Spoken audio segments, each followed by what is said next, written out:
Jeavons. Welcome. Thanks for joining us today on one of our catch-ups. Thanks, Nick. A bit of background. You're an author, a speaker.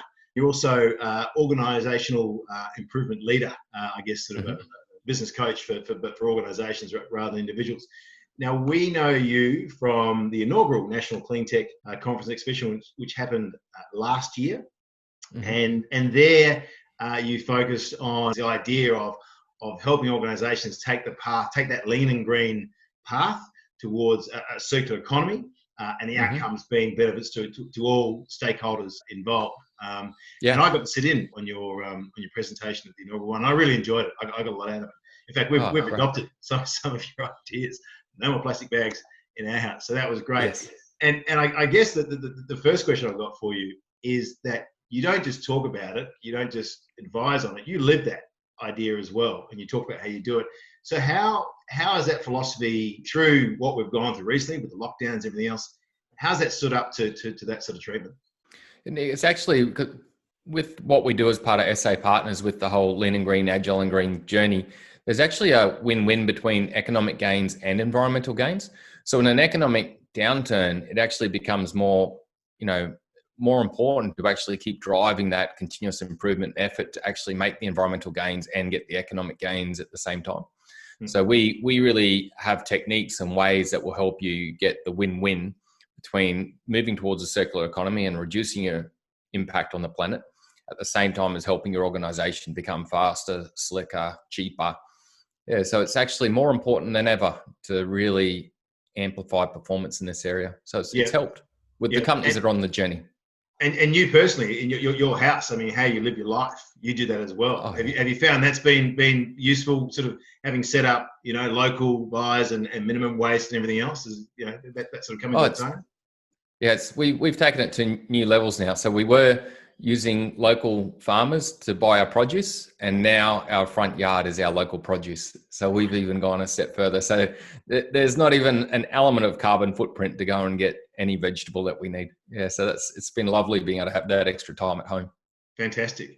And stepping out to back the idea of business and consulting and everything else, have you seen any sort of trend in terms of what clients are asking for help with at the moment, based on what's going on?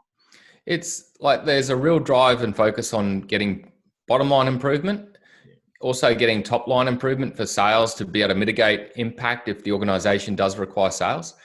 But then also the environment hasn't dropped off. If anything, I've seen the environmental piece pick up, and that's been really positive. When COVID first hit, I was really concerned that all the great environmental work would take a back seat, but I haven't seen that with the organizations that I work with. So it's been, brilliant.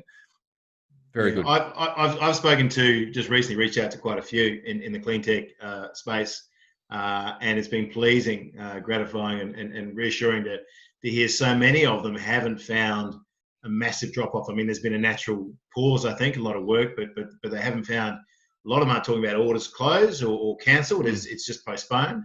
And I think it's, as you say, it's because the value, the long-term value of resilience and sustainability is coming to the fore. So yeah, and on the downturn piece with sales and business, I've had one customer that was in the food service industry, and they did lose up to 80% of their customers overnight back in early March when pubs and clubs and cafes were shut.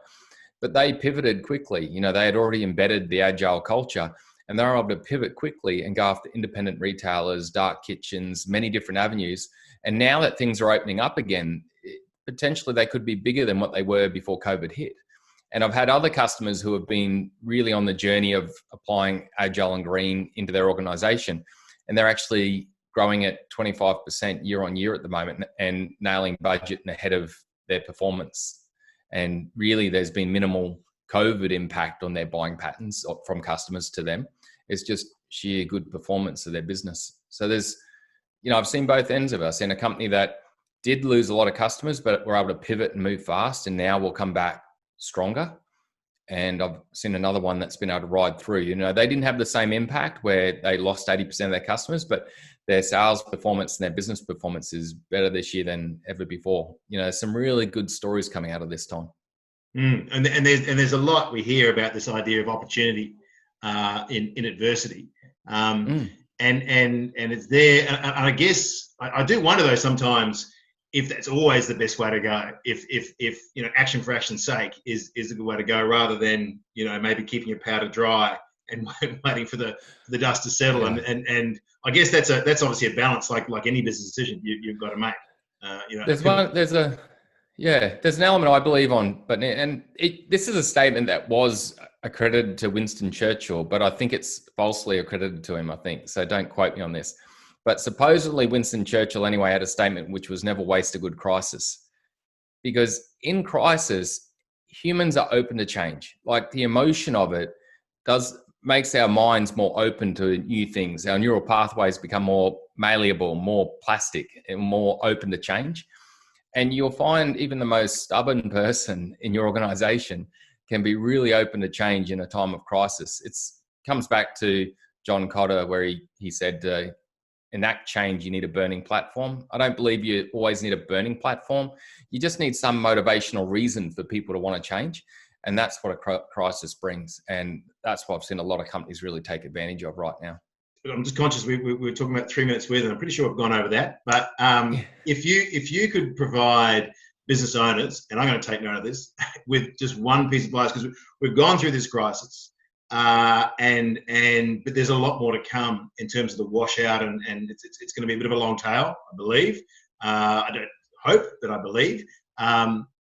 Through such turbulent times and challenging times, economically, socially, politically, is there one piece of advice you could give for businesses to focus on to assist them get through this?